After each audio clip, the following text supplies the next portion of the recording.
The irony of the child welfare system is, from my perspective, is not child-centered.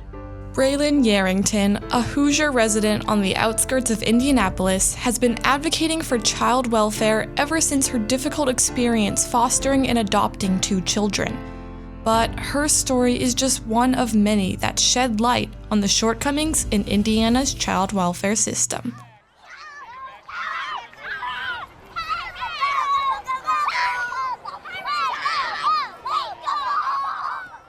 Every 2 minutes, someone calls the Indiana Child Abuse Hotline.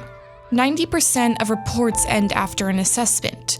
But for the 10% that continue on, Indiana's Department of Child Services is a lifeline.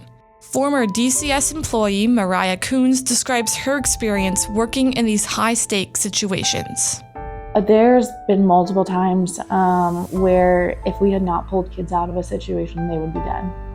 I have one case that comes to mind where I became the caseworker when this baby was 2 months old, and after her life had been put in extreme danger multiple times, we were finally able to remove her from her parents the day before her first birthday. DCS is important to protect kids from danger, but some kids remain in unsafe situations, including 4-year-old Judah Morgan. Braylon Yarrington learned his story after connecting with Judah's foster mother. He was removed from his parents for numerous reasons, and for some reason that nobody has ever been able to explain, it was abruptly decided after 4 years that they were going to reunify him. He was reunified, and unfortunately, shortly after that, was killed in an absolutely horrific fashion by his biological parents. Even though most cases aren't as extreme, living in situations without stability can still harm kids' emotional well-being. My daughter in particular, who really suffered in our child welfare system, and it was very needless. She had 7 years total of child welfare experience when this was all said and done. Kids should not stay in the foster care system that long. Putting kids first means getting them to permanency quickly, whether that's reunification, adoption, or guardianship. Former DCS caseworker Mariah Coons understands this necessity. That's what's best for these kids, is to get back with their parents, to get back to a safe environment where, DCS will never have to be involved again.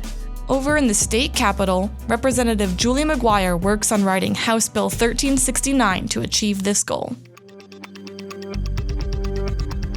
So when we looked at Indiana Code, we looked at our very vague laws. So that was a problem. Things were too vague, too open to interpretation.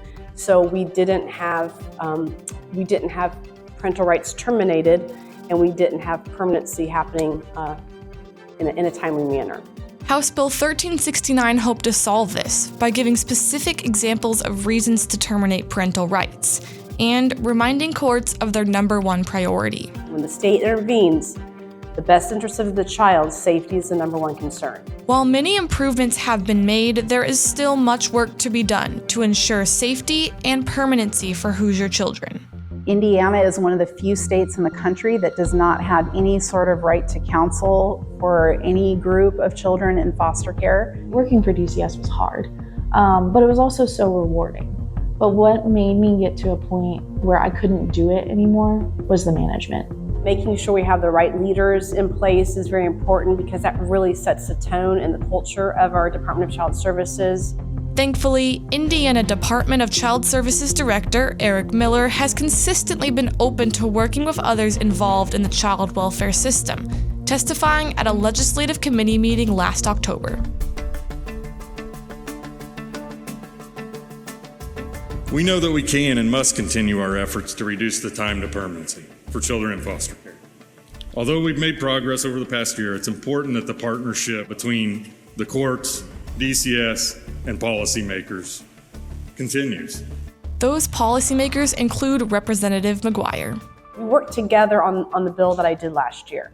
We built good relationships, we went back and forth. I made the changes that they're on the ground, they know what needed to be done. Braylon Yarrington has also experienced increased collaboration while advocating for foster kids and their families.